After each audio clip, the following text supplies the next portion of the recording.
అందరికీ praise the lord. ఒక్కసారి ఈ మాటలను విందామా? డిఎల్ మూడీ భక్తుడు పేద కుటుంబంలో పుట్టినవాడు. చిన్న వయస్సులో కష్టపడి పని చేయవలసి వచ్చెను. తన పేదరికాన్ని బట్టి పెద్దగా చదువుకోలేకపోయెను.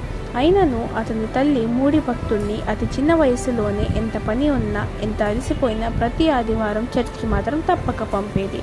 మూడీ భక్తుడు చర్చికి వెళ్ళి వాక్యం వింటూనే అనేక సార్లు నిద్రపోతూ ఉండేవాడు.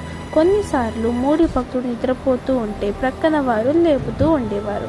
ఇదంతా చూసిన మూడీ భక్తుడు ఆదివారం చర్చికి వెళ్లకుండా ఉండుటకు ఎంత ప్రయత్నించినా తల్లి మాత్రం అస్సలు ఒప్పుకునేది కాదు. దేవుని సన్నిధి యొక్క విలువ, శక్తి తెలిసిన ఆ తల్లి మూడీ భక్తుడిని సండే స్కూల్కి పంపెను.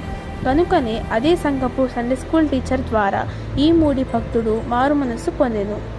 ఆ తరువాత అమెరికా, యూరప్ ఖండాలను సువార్తతో కదిలింప చేసెను. దీనంతటికి కారణం మూడీ భక్తుని తల్లి దృఢ నిశ్చయత.